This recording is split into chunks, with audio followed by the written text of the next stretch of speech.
Bonjour à tous, aujourd'hui nous sommes donc le 7 septembre 2023. Je fais cette vidéo pour revenir sur la prestation de serment, enfin, le nouveau président par intérim au Gabon. Voilà, je vous fais écouter ça et puis après je fais mon commentaire.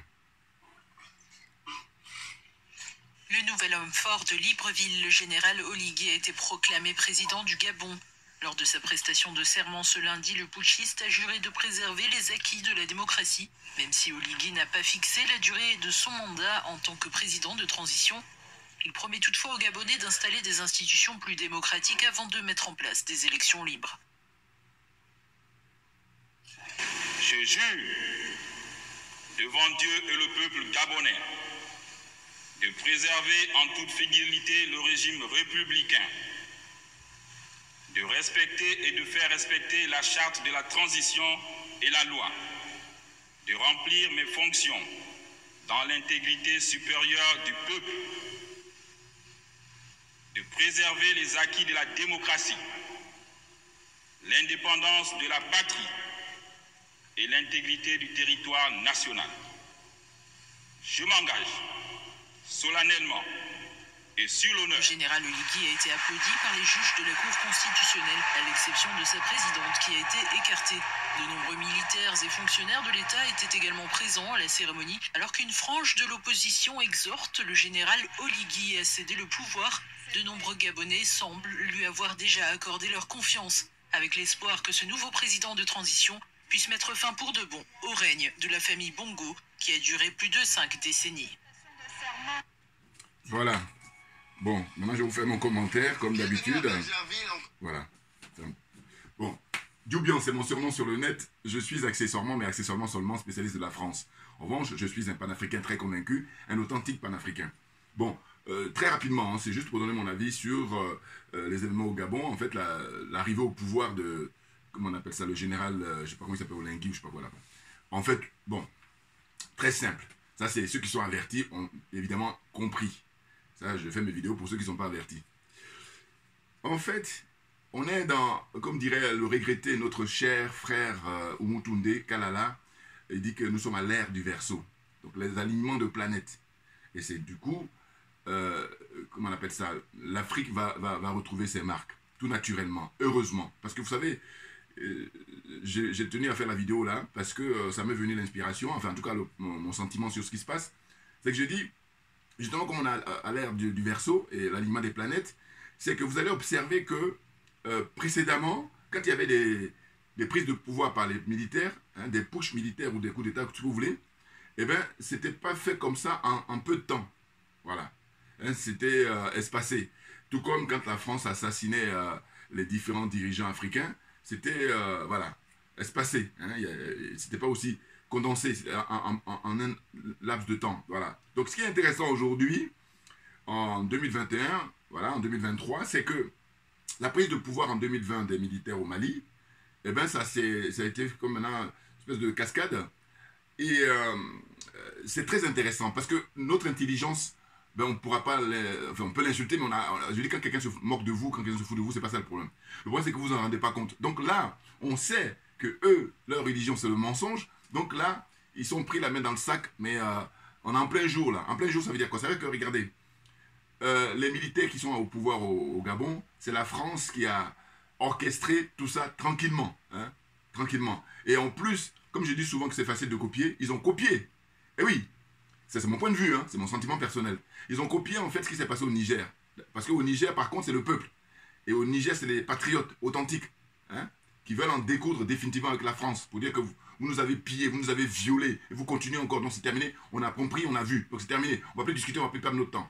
Alors qu'au Gabon, donc comme je vous dis, c'est la France qui a planifié tout ça, qui a mis ça en place en copiant. Hein. J'avais quand je regarde les images, moi à chaque fois ça m'inspire. Au fond, je dis quoi? Je dis bon, ça se peut que ça soit eux-mêmes leur idée, les Français. Mais je n'y crois pas, je crois qu'ils ont copié le Niger. Pourquoi? Parce qu'il dit, au Niger, vous avez vu que ce sont la garde rapprochée du président, hein, donc la garde républicaine qui a renversé le président au Niger. Bazoum, là, l'espion. Bon. Eh bien, c'est ce qu'ils ont fait au Gabon en copiant le Niger. Bon, ça encore pareil, ceux qui sont d'accord avec moi, bon, je dis tant mieux ceux qui sont d'accord avec moi, argumenter. Voilà, moi je crois que je vois ça comme ça. Deuxième truc qui a attiré mon attention, c'est Ali Bongo. Ali Bongo, quand il fait son appel en anglais et il dit make a news, make a noise, excusez-moi, je prononce pas l'anglais là, mais en tout cas il dit faites du bruit.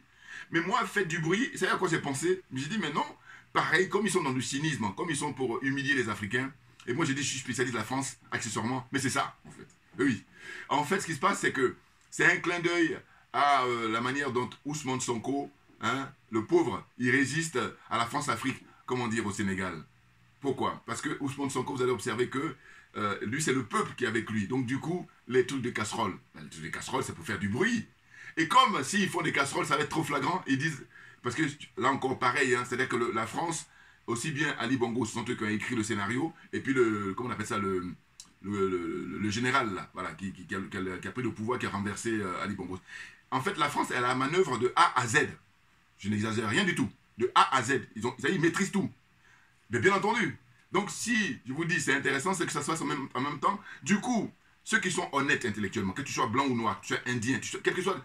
Tu vas dire, bon, attendez, les militaires, ils sont où? Ils sont au Mali, à prendre le pouvoir. Ils sont au Burkina, à prendre le pouvoir. Ils sont au Niger, à prendre le pouvoir. Ils sont au Tchad, à prendre le pouvoir. Et maintenant, c'est le Gabon, ils prennent le pouvoir. Il y en a aussi en Guinée. La question qu'on doit se poser, c'est de dire, si on est honnête, hein, moi, ma religion, c'est la vérité et la justice. Hein. Et bien, eux, par contre, leur religion, c'est le mensonge. Donc, vous voyez, on n'a rien à voir. C'est-à-dire que c'est vraiment, c'est même pas la peine. Il ne faut pas insister, pas perdre notre temps. Voilà. Donc, je dis, quand on est honnête, eh ben, on se dit quoi? On se dit, bon, soit on a, comment on appelle ça, une hostilité vis-à-vis des militaires. Et dans ce cas-là, c'est pareil dans tous ces pays-là, où ils ont pris le pouvoir. Mais on ne peut pas faire à géométrie variable. C'est là que les Français, c'est là où je dis, mais on les prend la main dans les sacs. Et, ils sont à l'aise, pourquoi? Parce qu'ils méprisent les Noirs. Ils n'aiment pas les Noirs. Je parle des dirigeants, hein. Je parle de l'élite française. Ils n'aiment pas ils sont négrophobes. Voilà, je l'ai déjà dit dans toutes mes vidéos. Et puis je dis, personne ne pourra me convaincre du contraire. Personne. C'est tellement évident. Puis chaque jour, ils donnent des exemples. Voilà. Donc là, qu'est-ce qu'ils font? Eh bien, je vous dis, d'une part, le général, ils ont copié sur le Niger, hein, parce que le Niger, c'est la garde rapprochée de Bazoum qui l'a renversé. Donc ils ont dit, mais tiens, on fait pareil. Et c'est pour ça que je dis souvent aux frères, là, j'ai dit, mais attendez, c'est facile de copier, et là, c'est pas du génie, hein, attendez, qui ne peut pas copier? On te dépose un truc, puis on dit, bon, ça c'est bon, et même pour toi-même, tu dois estimer que c'est bon, mais tu fais pareil, c'est ce qu'ils font. Vous voyez, donc c'est très simple. Bon, il n'y a pas de mérite là, il n'y a pas de mérite. Par contre, ils sont ridicules maintenant au XXIe siècle, parce que je dis, comme ça se passe au même moment, donc on les prend la main dans le sac. Vous voyez, j'espère que je me fais comprendre là. Hein. La France a orchestré ce qui s'est passé au Tchad, voilà, avec l'assassinat de Idriss Déby, voilà. Et où ils ont été à l'aise, et ils ont montré leur vrai visage, c'est qu'ils ont été, hein, Macron a été pour introniser le fils Déby. Vous voyez, tout le monde est témoin de ça. Et je dis, ce que vous allez observer par contre, c'est qu'il y a 3 expériences là dans les différents pays où les militaires ont pris le pouvoir là récemment. C'est que, première expérience, c'est le Tchad, hein, il intronise tranquillement. Après, il y a Damiba au Burkina Faso, rappelez-vous, c'est la France qui était derrière. Et lui, il a fait tomber la veste quand il allait à l'ONU, souvenez-vous, pour prendre, il s'est mis tout de suite en civil, donc il a fait tomber le masque très vite, parce qu'il était un idiot. Bon. Maintenant, là, dernier pays là, qui est parrainé par la France, dont tout est dessiné par la France, contrairement à ce qui s'est passé au Mali, où c'est le peuple, contrairement à ce qui s'est passé au Burkina Faso, où c'est le peuple, contrairement au Niger, où c'est le peuple. Vous comprenez? Voilà les 3 différences. Donc là, hein, Tchad, Burkina Faso avec Damiba, et puis maintenant le général Olengui là, au Gabon. Bon. Mais écoutez, vous savez, j'ai dit dans ces pays-là, voilà, c'est ça. Hein, le Gabon, c'est ça, hein, regardez. Le Gabon, c'est ça. Hein, voilà le drapeau du Gabon. Bon. Et bien cette zone-là, la zone des aliénés, la zone des complexés et la zone des corrompus, eh ben, c'est la nature qui veut ça. Il y en a qui sont aliénés suivant, il y a différents degrés voilà, d'aliénation. Et le Gabon, eux, ils sont dans une aliénation, mais très très forte. Hein. Bon, on va dire que les plus aliénés, c'est en Afrique centrale. Je suis désolé de le dire. Voilà, c'est une réalité. Parce que je dis, l'ébullition qu'il y a en Afrique de l'Ouest, là, hein, qu'est-ce qu'ils foutent? Ils sont en train de dormir en Afrique centrale. Parce que vous savez, vous avez, comment on appelle ça, 8 pays en Afrique de l'Ouest, et puis vous avez 6 pays en Afrique centrale, dans la zone CFA. C'est les Comores qui font qu'il y en a 15. Hein. Bon. On est d'accord, hein, avec l'ébullition, là. Alors, ceux qui ne s'y connaissent pas, ils vont dire, ah ben tiens, le Gabon vient sauver le Nord. Mais non, le Gabon, tout comme le Tchad, ce sont les Français qui ont orchestré tout le scénario. Voilà. Je vous dis, je m'adresse à ceux qui ne sont pas avertis. Très clairement. Puis c'est un plaisir. C'est une thérapie, vous pouvez imaginer. Donc, ce qui se passe, c'est que ils sont tranquilles pour faire croire que, en fait, c'est un coup d'État qui est organisé par les généraux là-bas et ils sont libres. Pas du tout, pas du tout. Hein? Et d'ailleurs, même il y a un frère qui a fait une vidéo que j'ai écoutée, qui a dit qu'en fait, dans la zone la CEMAC, l'Afrique centrale, là, et bien dans la zone CFA, c'est le Gabon qui est le dernier pays qui résiste, qui ne veut pas qu'on change du CFA. Mais parce que les Gabonais, si vous voulez, l'aliénation est tellement forte que eux, ils se considèrent comme des Français. Hein? Très clairement. Ah ben oui. C'est malheureux, c'est malheureux. Oui, oui, oui, c'est malheureux. Bon, cela dit, c'est pas tous les Gabonais, là, tu es d'accord. Mais en tout cas, une grosse majorité, hein, moi je dis toujours que je préfère me tromper et puis que, voilà, dans ce genre de situation-là, que la vérité ne soit, qu'on me corrige. Voilà, je veux dire par là que je dis que la grosse majorité des Gabonais, ils sont français. Enfin, dans leur tête, hein, dans leur tête. Et malgré qu'ils ont la même peau que moi, noirs, négro, eh ben, ils pensent qu'ils sont blancs, le codème français. Mais c'est terrible, hein. Donc maintenant, les jours qui viennent, les semaines qui viennent, faut pas qu'on dise les années, hein, parce que non, là, faut se dépêcher. Il y a le Mali qui a donné l'exemple, il y a le Burkina qui donne l'exemple, il y a le Niger qui donne l'exemple, donc voilà. Hein, voilà, donc à un moment donné, comprenne qui veut, comprenne qui peut. Je veux dire par là que si le scénario dessiné par les Français, rien ne change, je dis bon, ça confirme ce que je pense. Mais si par contre, il y a un renversement, c'est ce qu'on souhaite, nous les panafricains, que ça soit pareil que ce qui s'est passé avec Damiba. Damiba, quand il a le pouvoir au début, on n'a pas fait de procès d'intention, on croyait qu'il venait pour sauver le peuple, alors qu'on s'est rendu compte très vite que c'est la France qui l'a mis là. Et du coup, le jeune Ibrahim Traoré, digne fils hein, du pays, hein, patriote, panafricain, et ben, avec ses camarades de lutte, ils ont fait le nécessaire. C'est eux maintenant qui tiennent les rênes du pouvoir. Félicitations, hein, on ne pourra pas les remercier assez. Voilà. C'est des gens sérieux, c'est des gens dignes, intègres. Bon. Donc, vous voyez bien que dans ces pays-là, hein, c'est très intéressant. Moi, je vous dis ce qui me plaît, c'est le fait que ça se passe au même moment. Oh, c'est dû au fait qu'on est dans l'alignement des planètes. Ça, c'est vérifié, là. Vous voyez? Et donc, les dinosaures, là, ils sont tous à flipper. C'est-à-dire Alassane Ouattara, Paul Biya, ils sont flippés, ils ont peur. Ils ont peur. Ils font les malins, mais il paraît même que Paul Biya l'a signé récemment pour changer hein, tous les hauts militaires, là, les hauts gradés, là, il les a changés au Cameroun. Il paraît. Je ne sais pas si je me trompe. Envoyez-moi les commentaires si jamais je me trompe. Bon. Donc, pour revenir au Gabon. Donc, je disais que les Gabonais, la situation dans laquelle ils sont, nous, en tant que panafricains, on souhaite que ce soit plutôt un plus jeune, parce que ce gars-là, et puis même celui qui a été élu, ils sont tous mouillés, tous des francs-maçons, tous, pratiquement. Et la franc-maçonnerie, pensez bien que le Gabon, vous savez, c'est beaucoup plus facile, un pays où ils ne sont pas nombreux, ce qui est le cas du Gabon. Hein. Ils ne sont pas nombreux. Et en plus de ça, c'est très riche. Quand j'aurai le temps, parce que je n'ai pas toujours le temps, mais quand j'aurai le temps, ça va venir là, hein, je n'ai pas pour longtemps. Je suis en train de bosser là, pour pouvoir bien avoir mon assise. Voilà. Inch'Allah, Inch'Allah. Donc ce que je veux dire par là, c'est que je pourrais préparer et puis maintenant donner les chiffres comme ça. C'est vrai que je dis, dites-moi, est-ce que, comment dire, l'Angola, est-ce que l'Angola est beaucoup plus riche que le Gabon? Alors que l'Angola, si allez-y sur Internet, hein, dès que vous finissez de regarder ma vidéo, bien sûr que allez regarder, vous mettez Luanda hein, en 2023, vous allez voir les images. C'est impressionnant. Vous avez l'impression de ne pas être dans un pays hein, africain. Alors, évidemment, il y a d'autres pays comme ça. Hein, je parle de l'Afrique du Sud. Mais vous voyez, l'Afrique du Sud, c'est un peu particulier. Parce que pendant 40 ans, les adeptes de l'OTAN, ils ont imposé voilà, tout hein, par l'impérialisme et le colonialisme. Voilà. Donc, c'est toujours différent de l'Afrique du Sud. Bon. Mais je veux dire, au point de vue du développement, voilà, là, vous vous retrouvez. Eh bien, les Angolais, je reviendrai un autre jour, hein, parce que je suis agréablement... bon, j'avais déjà parlé de ça, mais je vais reparler à nouveau, parce que ça me plaît trop. Comment, en moins de 30 ans, hein, parce qu'eux, ils ont connu guerre civile, mais c'était du tendu, c'est-à-dire que l'Est et l'Ouest, hein, les Russes et puis les adeptes de l'OTAN, et puis les adeptes du pacte de Varsovie, hein, ils sont affrontés là-bas, c'est en Angola que ça s'est passé. Donc, beaucoup de morts, des millions de morts, hein, les pauvres innocents, les martyrs. Mais ce qui est intéressant, c'est le fait que ceux qui ont pris le pouvoir, c'est-à-dire le président Eduardo, il a travaillé, même si c'est vrai qu'il s'en a mis plein les poches, mais la différence entre lui et Paul Biya, la différence entre lui c'est qu'il a construit le pays. Vous voyez, et son successeur est en train de continuer maintenant, sérieusement, ils sont sérieux, c'est ça qui m'intéresse moi. Je dis, bon, va faire autre chose, mais sinon, venir diriger un pays, il faut être sérieux, il faut être patriote. Vous voyez. Donc, bon, je reviendrai sur l'Angola. Mais c'est pour dire quoi? C'est pour dire. Le cas du Gabon, parce que l'Angola, ils sont plus nombreux que le Gabon. C'est même pas comparable. Le Gabon, hein, à 1,5 million, 2 millions d'habitants.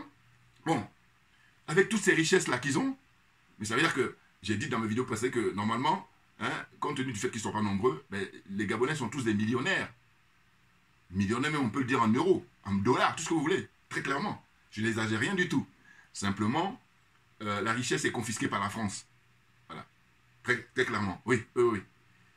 C'est l'école de la France-Afrique. Là, on y est, hein, on est en plein pied, là, au Gabon. Oui. Donc, je vous dis, quand vous regardez ces 15 pays-là, donc au niveau de l'aliénation, hein, il y en a qui sont à 50, il y en a qui sont à 60, il y en a qui sont à 70, 80, 90.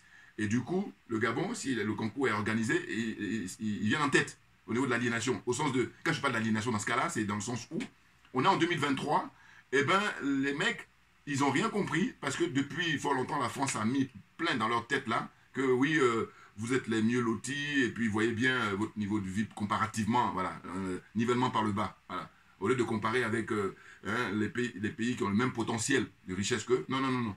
On compare avec ceux qui... donc c'est fait exprès, hein, évidemment, parce que le mépris, il est tellement profond pour le noir, pour le négro, ils sont négrophobes, ils n'aiment pas les noirs. Et donc, ça, c'est l'illustration, ça, en permanence. Donc, comprenez bien que nous, les panafricains, hein, en tout cas, moi, en ce qui me concerne, j'observe de plus près le Gabon en me disant que je ne le mets pas dans le même lot que le Mali, que le Burkina et que le Niger. Non, non, non, non. Parce que je dis, encore une fois, c'est les Français qui sont à la manœuvre depuis le début. Et ils ont pris les devants, en fait. C'est-à-dire que Ali Bongo, ce sont eux qui l'ont maintenu au pouvoir, puisque quand son père était décédé, rappelez-vous les images d'archives. Hein, vous retrouvez ça, je crois, dans un document qui s'appelle France-Afrique, hein, qui est fait par Patrick Banquet. Voilà. Vous retrouvez tout le Gotha de, comment on appelle ça, hommes de presse, hommes politiques, surtout français, ils étaient déplacés là-bas, comment on appelle ça, à Libreville pour les obsèques de Omar Bongo, hein, le père d'Ali Bongo. Hein. Et ça, c'est après Houphouët-Boigny. Parce que c'est Houphouët-Boigny à l'époque, quand il est décédé en Côte d'Ivoire, eh bien, je vous dis, quand je voyais, ils étaient en train de partir là-bas aux obsèques, je dis, mais il n'y a plus personne en France. Puisque eux tous, mais ils sont allés pourquoi? Même parce que lui, c'était un des fondateurs, hein, un des créateurs de la France-Afrique. Donc vous parlez, c'est le parrain, un des parrains. Donc ils sont allés saluer sa dépouille. Voilà. Et donc, dans cette expérience-là, après lui, c'est dans une moindre mesure, mais en tous les cas, vous avez dans les images, vous avez retrouvé Jacques Chirac, vous avez retrouvé eux tous, ils étaient là-bas pour saluer Ouma Bongo, il leur a tellement rendu service tout le temps qu'il a vécu, puisque c'était un des leurs, hein, un agent secret, Ouma Bongo, voilà. Et donc, dès qu'il est mort, ils ont mis son fils. Et donc, en fait, pendant 55 ans, hein, donc de 69 jusqu'à maintenant, là, voilà, eh ben, ils ont soutenu. Et j'ai rappelé dans mes vidéos, et je le redis encore à qui veut l'entendre, parce que je suis serein, parce que je suis un homme libre. Ah oui, ça c'est ma richesse, ça. Il y en a qui ont beaucoup de... Hein, les Porsche, vous voyez ce que je veux dire, un matériel. Mais moi, ma richesse, c'est ma liberté. Et en tant qu'être humain, voilà, c'est un authentique. Sinon, il y en a qui, en apparence, disent qu'ils sont êtres humains, alors qu'ils sont domestiqués, ils ne sont pas libres. Donc voilà, comprenne qui veut, comprenne qui peut. Bon. Donc ce que je veux dire, c'est quoi? C'est que, en fait, j'ai dit que Ali Bongo, pourquoi j'ai la sympathie pour lui? Parce que j'ai vu qu'il a voulu changer de pas, contrairement à son père. Son père était totalement soumis. Hein. Même si, pour flatter les Africains, les menteurs, là, ils vont dire, oui, mais vous savez, c'est Bongo qui refusait les gouvernements. De quoi? Ça, ils donnent l'impression, ils donnent l'illusion, mais ils ne défendaient rien du tout. Ou même, c'est eux, exprès, volontairement, qui laissent faire. Voilà. Sachant que, hein, ils allaient prendre des valises d'argent, beaucoup, beaucoup d'argent, pour venir battre leur campagne ici. Il n'y a pas que le Gabon, mais le Gabon, là, c'est le gros lot, là. Voilà. C'est pour ça que, justement, quand il est mort, le père Bongo, ils sont allés tous rendre hommage. Sauf que, quand il était malade, ils voulaient venir se soigner ici, ils ont refusé. Voilà. Ils sont sans foi ni loi, ils sont sans état d'âme, ils n'ont pas de problème avec ça. Et puis, quand vous ajoutez le fait que ils n'aiment pas les noirs, bon là, la coupe est pleine, hein, on est en plein dedans là. Bon. Donc, ce que je vais dire, c'est que vous avez observé maintenant qu'il est mort, ils nous sortent dans les médias, hein, radio, télévision et presse écrite, toute la famille Bongo, ce qu'ils ont volé comme argent. Ah, moi quand j'observe ça, j'ai dit, mais voilà, vous voyez, à aucun moment, ils vont incriminer la France. À aucun moment. Et c'est pour ça que j'ai dit, j'ai plaisir à faire des vidéos, parce que je dis, mais moi maintenant, je viens, voilà. Je dis que quand je parle de faire le procès de la France-Afrique, mais le Gabon, on pourrait faire là-bas. Parce que comme j'aime les symboles, voilà, au point de vue symbolique, soit en Côte d'Ivoire, soit au Gabon, mais on est en plein dedans. C'est le cœur même de la France-Afrique. Ah oui, donc si on doit faire un procès qui a de la gueule, eh ben c'est là-bas. Si on pouvait, moi je dis toujours c'est une question de moyens. On me donne les moyens et puis on me laisse libre. Ah ben, puis moi c'est pacifique. Parce que comme je suis un humain, donc voilà, la vie humaine est sacrée. Voilà, donc je vais protéger. Par contre, on va t'éduquer. Tu t'assois, tu fermes ta gueule définitivement et t'écoutes. Tu prends des notes. Voilà. Non, c'est fatigant parce qu'il y a des gens, le niveau est très élevé, puis ils veulent fatiguer, ils perdre le temps des gens. C'est pour ça, ça m'énerve un peu. Non, mais parce que, vous savez, c'est propre à l'être humain avant. Enfin, en tout cas, peut-être pas seulement à l'être humain, mais la jalousie, c'est un sentiment qui qui est néfaste, mais c'est fait avec la nature. Donc, mais moi, par contre, je détecte ça, je prends mes distances. Puis je dis, j'ai pas le temps. Voilà, c'est pour ça, en fait.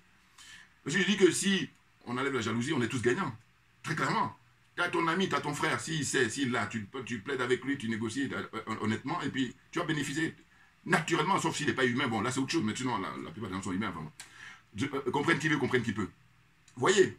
Donc là, ce qui se passe au Gabon, je vous dis, comme le peuple a souffert longtemps, eh bien, c'est une délivrance qu'on peut comprendre. Simplement, il ne faut pas que ça dure. Et puis, il ne faut pas que vous soyez dupes. Il faut qu'avec la succession des générations, eh bien, vous prenez les choses en main, les jeunes officiers au Gabon, pour renverser ce gars-là, si jamais il veut continuer la France-Afrique. C'est de ça dont il s'agit, parce que nous, nos exigences en tant que panafricains, c'est quoi? C'est de dire, il faut qu'ils mettent fin définitivement à toutes les bases militaires françaises là-bas au Gabon. Or, ce qu'on observe, c'est tabou. Donc le franc CFA, j'ai dit tout à l'heure que le Gabon est le dernier pays qui ne veut pas qu'on touche au franc CFA. C'est-à-dire que pour eux, comme ils sont français, le système, ça leur convient. Bon. Mais comme on a d'autres chats à fouetter, eh bien, on va faire ce qu'on a à faire, et puis eux, ils vont suivre après. C'est-à-dire que, ou alors, quand on aura fini de faire ce qu'on a à faire, eh bien, on va venir à leur rescousse. Comprendre qui veut, comprendre qui peut. Je veux dire par là que, en fait, là, on est dans l'alignement des planètes, on est dans un éveil des consciences, et que par conséquent, eh bien, quand vous voyez ce qui se passe au Mali, vous avez Internet, vous avez même vos propres portables. Des fois, il y en a même qui ont 10 portables. Bon, alors, ça veut dire que c'est pas ça qui est important, c'est pas la quantité, c'est la qualité. Hein. Quand tu as un seul portable, hein, et puis tu arrives à bien comprendre les choses, c'est intéressant plutôt que d'en avoir 10 et puis n'avoir rien compris. Voilà, bon, enfin, chacun son truc. Donc, ce que je veux dire, c'est que, hein, il y a l'exemple du Mali, il y a l'exemple du Burkina, il y a l'exemple de, comment dire ça, le Niger, voilà, qui vraiment, ils sont précoces. Et je dis, en ce qui concerne le Niger, les dirigeants du Niger, hein, le général Tchiani, il ne faut pas faire à moitié. Hein. Il faut que toutes les bases militaires françaises soient démantelées, qu'ils rentrent ici. Voilà. Et d'ailleurs, je dis, s'ils veulent bomber le torse, qu'ils aillent en Ukraine. Voilà. Oh, ils sont malhonnêtes. Mais bon, on arrive à la fin. Hein, l'ère du Verseau oblige. Et Dieu merci. Et puis, pareil, comme j'aime beaucoup saluer, hein, pour rendre hommage à qui de droit, je dis que le président Vladimir Poutine, c'est un homme providentiel, d'abord pour son peuple, et un homme providentiel pour le peuple, enfin pour les peuples africains qui veulent se libérer de l'impérialisme, du colonialisme et de la France-Afrique. Les choses sont claires pour moi. Donc, je continue. Homme providentiel au Mali, les colonels au Mali, ce sont des hommes providentiels. Voilà, ils sont providentiels pour l'Afrique et providentiels pour le peuple malien. Homme providentiel, c'est au Burkina Faso avec le capitaine Ibrahim Traoré, providentiel pour le peuple du Burkina, providentiel pour le peuple africain, et puis voilà, on avance. Hein. Pareil, homme providentiel au Niger avec le général Tchiani et ses compagnons de lutte. Voilà. Faut maintenir la cadence, hein, et puis je dis copier-coller sur ce qui se passe au Mali. Voilà. Et les colonels au Mali, ils ont donné le ton, donc on a juste à suivre. Vous voyez, vous savez, le système de la France-Afrique, les Français, ils sont tranquilles pour copier. Et vous dis, hein, moi, on ne peut pas me la faire. Ah oui, oui, maintenant je dis, envoyez les commentaires. Bon, les trolls là, le meilleur service que vous puissiez me rendre, c'est, comment dire, de diffuser mes vidéos. Voilà, parce que vous êtes payé pour ça, donc il n'y a pas de saut métier, donc je comprends. Mais au moins, moi, en retour, ce que je vous demande, hein, partagez mes vidéos, les trolls, voilà. Ah oui. Non, mais c'est dingue. Vous vous rendez compte? Le Gabon.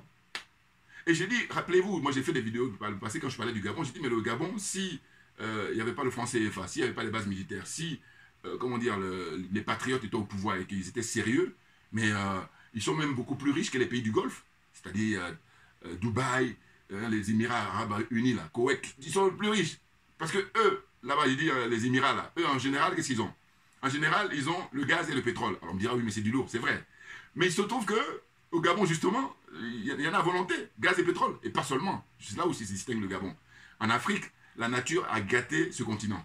La nature a gâté. Et moi, je m'insurge et je me mets en colère contre les gens qui vont dire, oui, incident géologique ou bien machin. C'est quoi, hein? Accident géologique. De quoi?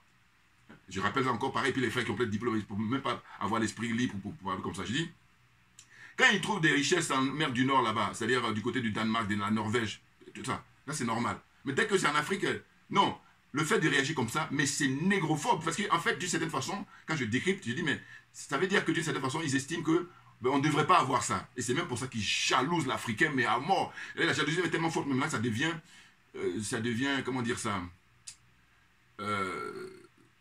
en fait, ça dépasse l'entendement. Et puis là encore, le mot est faible, trouver un mot encore plus fort. Je dis, ah oui, là, le problème, et c'est ancestral, hein. C'est-à-dire que là, maintenant, là, ça s'est renforcé encore même plus qu'à l'époque de l'esclavage. Parce qu'à l'époque de l'esclavage, ils n'avaient pas le recul qu'ils ont aujourd'hui. Vous comprenez? Comprennent qui veut, comprennent qui peut. À l'époque de l'esclavage, ceux qui ont imposé l'esclavage aux Noirs, aux Africains, ils n'avaient pas le recul. Aujourd'hui, ils ont beaucoup de recul. Donc, ça renforce encore leur jalousie. Pourquoi? Parce qu'ils se disent quoi? Ils disent, mais ces négros-là, comment ça se fait qu'ils sont nés dans ce continent qui est gâté par la nature? Voilà. Moi, je dirais les termes à utiliser, c'est dire qu'on est gâté par la nature. Mais on ne peut pas dire que c'est un accident. Non, parce que quand tu dis accident, ça voudrait dire que c'est pas normal. Voilà. Et là, pareil, on fait jouer son minds. Oui, oui, oui. Bouya, on est très bon. Hein. Bon. Et puis là encore, je la fais court parce que je ne peux pas faire des vidéos à 1h30. Voilà. C'est pour ça. Bon, donc, toujours pareil, si tu dis que tu fais tes vidéos comme moi, et puis on va voir. Parce qu'il faut comparer ce qui est comparable. Et puis apporte tes arguments, puis on compare. N'importe quoi, des nazes. Bon. Donc, ce que je voulais dire, c'est que c'est un peu comme disent les Anglais, wait and see. On va voir pour le Gabon. Mais en tous les cas, on ne va pas perdre notre temps parce que je vous dis, c'est trop flagrant, c'est la France qui a mis au pouvoir. Voilà. Maintenant, petite parenthèse pour la Guinée. La Guinée, ce sont eux qui l'avaient mis au pouvoir. Et justement, lui, il est un peu perturbé au sens où il a cette tendance panafricaine, mais en même temps, ce sont eux qui l'ont mis. Voilà, c'est pour ça que son jeu est un peu flou. Bon, cela dit, hein, pour l'instant, en ce qui nous concerne, moi je lui donne la moitié des points, voilà, c'est-à-dire 10 sur 20. Alors qu'au Mali, hein, c'est mention très très très bien. Hein. Au Burkina, pareil. Et puis là, le Niger qui vient d'arriver, très très bien. Hein. Ne change rien, enfin continuez, parce que ce sont des batailles, hein. La guerre, on est très très loin encore. Mais déjà, vous avez beaucoup de mérite, parce que je vous dis en très peu de temps ce que vous faites. Les gens qui ont occupé le poste avant vous, qui étaient des civils, qui normalement étaient censés satisfaire aux besoins du peuple, hein, aux besoins des citoyens. Non, eux, ils prennent l'argent hein, pour eux-mêmes d'abord, et puis pour ne même pas dire pour les multinationales d'abord, pour la France-Afrique d'abord, et puis ensuite pour eux. Donc les miettes qu'ils ont, puis ils écrasent la population, ils tuent, ils assassinent. Hein. Alassane Ouattara, on tue le petit Kofi, hein, et puis on joue au ballon avec sa tête. Et ça, c'est, je vous dis, la France-Afrique, elle se nourrit, pas seulement la France-Afrique, l'impérialisme, le colonialisme et la France-Afrique, ils se nourrissent du sang des Africains depuis fort longtemps. Et nous, le combat que nous menons, c'est pour dire, bon, c'est terminé maintenant. Hein. C'est terminé, mais définitivement terminé. Et nous, comme on se veut être des êtres humains, on est les vrais, nous, on ne va pas la faire comme vous. Nous, on va la faire très intelligemment et humainement. Oui, oui, oui. Mais l'humain, le vrai, hein, pas le toc. Hein. Pas les faux, là. Les pseudos, là. Non, non, non, non. Là, c'est l'authentique. On respecte la vie humaine. Celui qui respecte la vie humaine, c'est un humain. Mais celui qui ne respecte pas la vie humaine, bon, il est disqualifié dès le début. Il ne va même pas participer aux compétitions de présélection. Bon.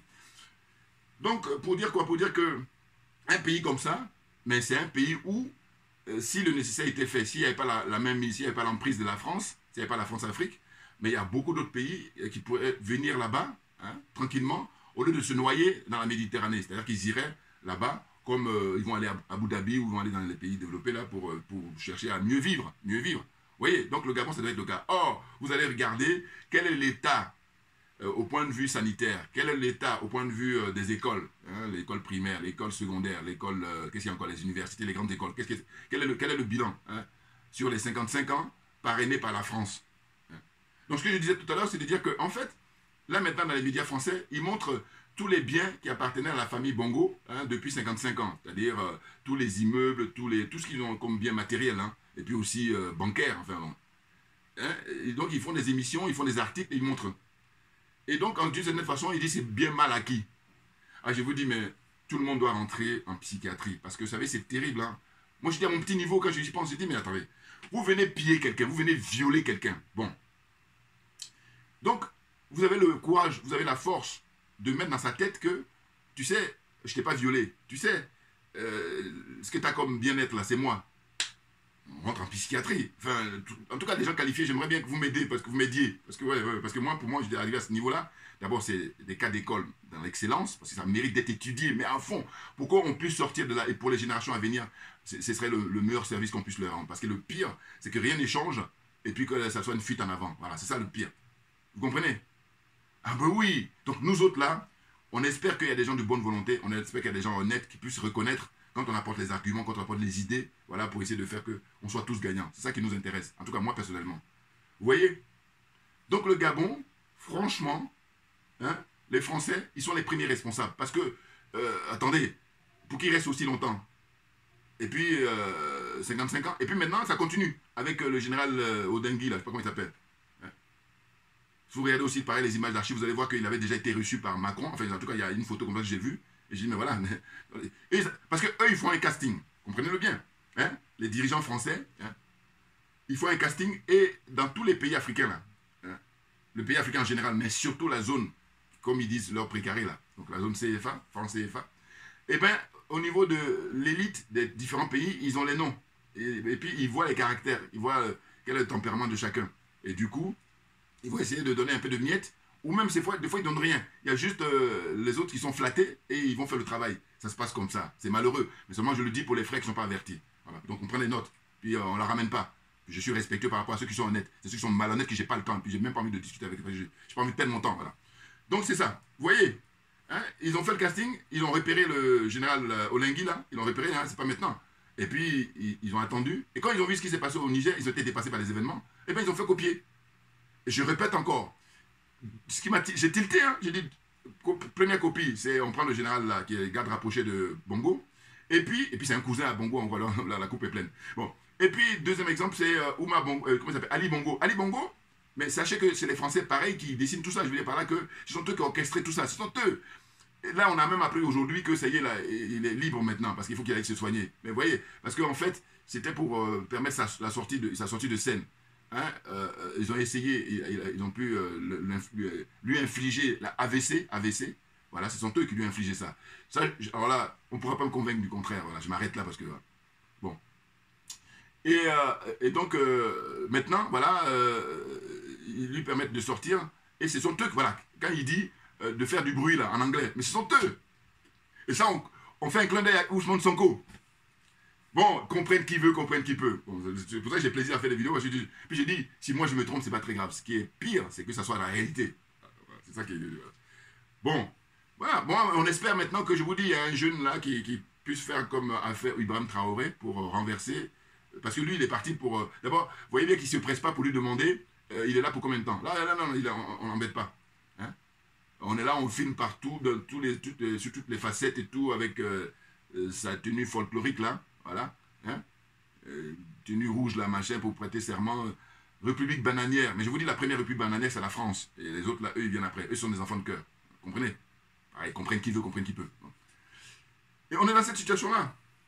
Et c'est un peu frustrant. Pourquoi? Parce qu'on se dit, bon, s'il n'y avait pas l'expérience du Mali, s'il n'y avait pas l'expérience de, comment on appelle ça, Burkina Faso, s'il n'y avait pas l'expérience du Niger, passe encore. Mais on a eu toutes ces expériences-là, donc on doit accélérer. Alors, d'aucuns vont dire, oui, mais vous êtes pressé. Peut-être. Mais en tous les cas, je vous dis, on fait un constat qui est direct, c'est qu'on voit que le monsieur, dans ses discours, il ne parle pas d'abandonner le franc CFA. Dans ses discours, il ne parle pas de faire partie des bases militaires. C'est pour ça que nous sommes impatients de voir, hein, on va lui donner quoi, 3 mois, hein, voilà, et puis on va faire le point complet, dans 3 mois, pas plus. Ouais, ça fait 90 jours. C'est-à-dire que là, il a prêté serment, on est au mois de septembre, hein, vous faites 3 mois après, hein, octobre, novembre, décembre. On va dire, pour arrondir, en janvier 2000... comment on appelle ça, 2024, voilà, en janvier 2024, on fait le bilan pour lui, les 3 mois qu'il est au pouvoir, là, pour savoir qu'est-ce qu'il fait. Si, entre-temps, il n'a pas été renversé, ce qu'on espère, par un jeune officier qui soit un patriote, un vrai, qui est venu pour faire comme ce qui se passe au Mali, comme ce qui se passe au Burkina et comme ce qui se passe au Niger, que ce soit la voix du peuple et non pas la voix de la France. C'est la France, pour l'instant, qui est en train de faire ce qu'elle veut. Très clairement. Bon, je ne vais pas m'éterniser, vous aurez compris, c'est ce que je voulais dire aujourd'hui, en ce qui concerne le général Olengui, là. Hein, c'est du copier-coller par rapport à ce qui s'est passé au Niger. Et les Français, ils sont à la manœuvre. Ils sont à la manœuvre. Voilà. Et puis, je suis trop content d'avoir compris ça. Il y en a beaucoup qui n'ont même pas compris. Parce que, bon, voilà, l'aliénation, le complexe, la corruption fait que, voilà, ils sont avec tous ces handicaps-là. Moi, je suis libre, très clairement. Merci beaucoup pour votre attention. Et puis, on lâche rien, puisque c'est nous qui avons raison. C'est clair? Merci bien. À très bientôt.